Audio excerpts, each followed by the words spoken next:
Hello everyone, welcome to the dynamic vision family. अभी जो हम लोग स्टार्ट कर रहे हैं जो टॉपिक वो है एंगल्स एंड लाइंस। ओके, तो एंगल एंड लाइंस यानी कि कोण और रेखाएं। तो इसमें हम लोग देखेंगे कि कैसे रेखाओं के मिलने से कोण का निर्माण होता है और कोण जो है कितने डिग्री का होता है और क्या नाम होते हैं उनके। इनमें से तीन सबसे मेन जो एंगल हैं जो कि सबसे इंपॉर्टेंट है, इसी पर पूरा का पूरा क्वेश्चन चलता है। तो इसका नाम है एक एडजेसेंट एंगल यानी कि आसन कोण। ओके, उसके बाद वर्टिकली टोटल अपोजिट एंगल यानी कि शीर्षाभिमुख कोण। उसके बाद एक और है एंगल ऑफ स्क्वायर करके। ओके, तो इन तीन चीज़ों को हम लोग जानेंगे। तो उससे पहले हम लोग जानेंगे कि रेखाएं कैसे करके कोण बनाती है और कोण का नाम क्या होता है। सबसे पहले छोटी छोटी चीज़ों को जान लेते हैं। तो कुछ बेसिक चीज़ें पहले देख लेते हैं कि अगर इस तरह का कोई लाइन रहता है और ऐसे करके एक एरो के जैसा बना रहता है सामने में, जिसका एक एंड पॉइंट होता है, मात्र एक एंड पॉइंट होता है, उसको हम लोग क्या कहते हैं? रे कहते हैं। क्या कहते हैं? रे कहते हैं ऐसे, ठीक है ना, यानी कि प्रकाश कहते हैं, किरणें कहते हैं, ठीक है ना। अगर मान लीजिए ये एंड पॉइंट जो है एक था तो उसको रे बोले यानी कि किरण बोले। अगर ये एंड पॉइंट ही ना रहे, और एंड पॉइंट के जगह पर क्या रहे, इस साइड भी लाइट ही जा रहा हो, ठीक है ना, दोनों तरफ से डायरेक्शन ही दिखा रहा हो, दोनों तरफ किरणें ही दिखा रही हो, तो इसको कहेंगे क्या? रेखा यानी कि लाइंस। ओके, इसको क्या कहेंगे? लाइंस कहेंगे। ओके, ये चीजें क्लियर हो गई। एक चीज इस तरह से दो तीन चीजें हैं बेसिक, वो थोड़ा समझ लेते हैं। उसके बाद एंगल्स कैसे बनाते हैं, ये सब सारी चीजें मिलके वो बात करेंगे, ठीक है ना। तब तक वीडियो को सब्सक्राइब कर लीजिए जो अभी तक सब्सक्राइब नहीं किए हैं, और अपने फ्रेंड में शेयर कर दीजिए ताकि वो लोग भी इसे देख सके, ठीक है ना, और समझ सके। तो लाइंस के बारे में देख लिए हम लोग, है ना। उसके बाद हम लोग रे के बारे में देख लिए। अब हम लोग बात करते हैं कि अगर ये लाइन जो हमारे सामने होता है, ओके,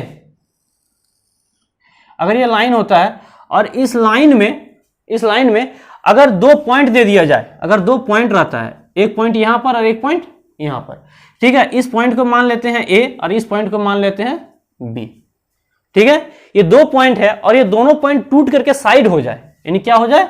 टूट करके साइड हो जाए, ऐसे करके टूट करके क्या हो? साइड हो जाए। ओके, यहां पे एक पॉइंट आ जाए ऐसे और दो पॉइंट है ना, तो ये इसको हम लोग कहेंगे लाइन सेगमेंट। क्या कहेंगे? लाइन सेगमेंट यानी कि रेखाखंड, हिंदी में इसको बोलेंगे रेखाखंड। इसको बोलने का कारण क्या है कि ये जो है ना, ये जो लाइन आपको दिख रहा है, ये लाइन जो है ना, दो बिंदुओं के मिलान का परिणाम होता है। It is the resultant of, है ना, two segment of two point, है ना, दो बिंदुओं के जो है मिलान का एक परिणाम होता है। उसको क्या कहते हैं हम लोग? इसको लाइन सेगमेंट कहते हैं, यानी कि रेखाखंड कहते हैं। लाइन सेगमेंट कहते हैं यानी कि रेखाखंड कहते हैं। ये बातें भी हमारे सामने क्लियर हो गई कि रेखाखंड किसे कहते हैं, रे किसे कहते हैं, है ना, यानी कि उसके बाद बात की हम लोग की लाइन किसे कहते हैं। ओके, अब बात करते हैं कि एक लाइन और लेते हैं, एक चीजें और जान लीजिए, है ना, कि बहुत इंटरेस्टिंग है। अगर ये नहीं करोगे ना तो फिर नहीं हो पाएगा। ये करो, थोड़ा सा समझो और एग्जाम में अच्छे नंबर लेकर के चले आओ, चाहे वो कोई भी क्लास 7 से लेकर के क्लास 10, 11, 12 जो भी हो, है ना। जितने भी सारे एक्सिसेस बनते हैं सारे इसी से बनते हैं, है ना। तो एक्सिस को भी समझेंगे तो ऐसे ही समझेंगे, हमें और भी आसान हो जाएगी, ठीक है ना। छोटी छोटी चीजों को समझना बहुत जरूरी होता है। जैसे बोलते हैं ना कि एक लाइन ले लिए, ओके, और एक लाइन में दोनों तरफ रह गया है, ठीक है ना। इस तरह की घटनाएं देखने के लिए मिला। अब इसमें क्या किया जाए? दो से ज्यादा बिंदु हो जाए, अगर दो से ज्यादा बिंदु हो जाए, यहां दो बिंदु है, ओके, और दो बिंदु के बजाय एक तीसरा बिंदु भी हो जाए, यानी कि पहले कौन था? ए था, उसके बाद एक बी था, उसके बाद एक बिंदु क्या आ गया? सी आ गया। इस तरह के जो फॉर्मेट होते हैं ना लाइन के, इस तरह के अगर यदि घटना हम लोग देखते हैं तो इसको कहेंगे कोलिनियर पॉइंट्स। क्या कहेंगे इन पॉइंट्स को? Collinear points. COLLINEAR,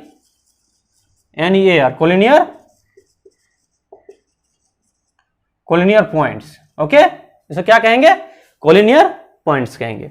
ओके, तो अब इसके बाद बात करते हैं कोलिनियर पॉइंट्स के बाद क्या होता है, यानी कि कोलिनियर पॉइंट्स को हिंदी में कहते हैं संरेख बिंदु। क्या कहते हैं? संरेख बिंदु। चलिए लिख देते हैं, संरेख बिंदु।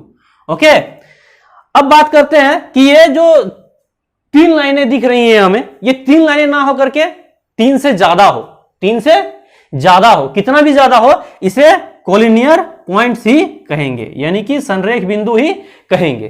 ठीक है ना, ये क्लियर है। ओके, अगर इसके बजाय अगर 3 बिंदु से कम रहे, 3 बिंदु से ज्यादा रहेगा तो क्या रहेगा, 3 बिंदु या 3 बिंदु से ज्यादा रहेगा तो कोलिनियर पॉइंट्स। अगर 3 बिंदु से कम रहे तो हम इसे कहेंगे नॉन कोलिनियर पॉइंट्स। अगर 3 बिंदु से अगर कम रहे, यानी कि 2 ही बिंदु रहे, क्या रहे, 2 ही बिंदु रहे एक लाइन में, एक लाइन में 2 ही बिंदु रहे, या तो फिर ऐसे हो, एक लाइन है, इसमें एक बिंदु सिर्फ बीच का दिया रहे, कहां दिया रहे, बीच में बिंदु एक ओ दिया रहे, इसे क्या कहेंगे, नॉन कोलिनियर पॉइंट्स कहेंगे। ठीक है ना,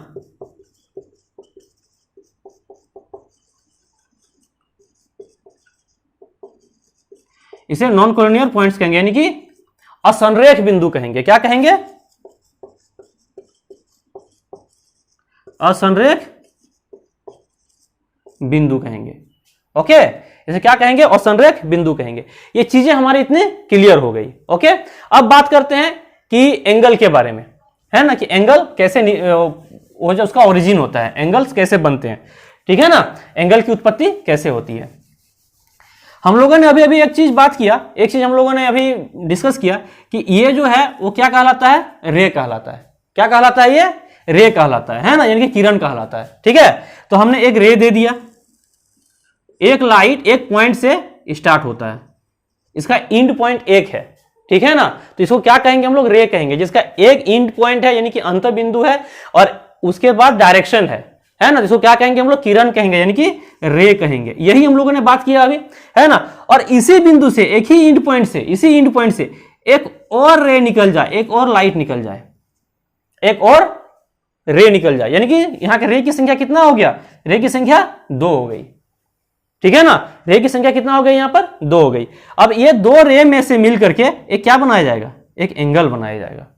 ये दोनों जो बीच में है, इसे एक एंगल का रूप दे दिया जाएगा, एक कोण बना दिया जाएगा। ठीक है ना, मान लेते हैं ये कोण क्या है, थीटा है।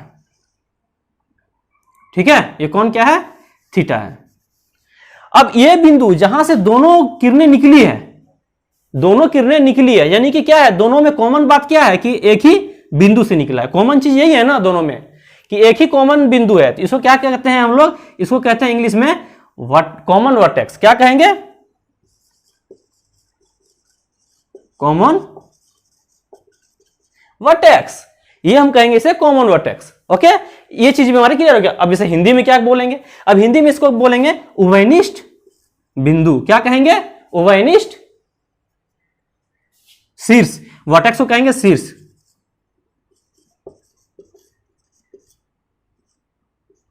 उभयनिष्ठ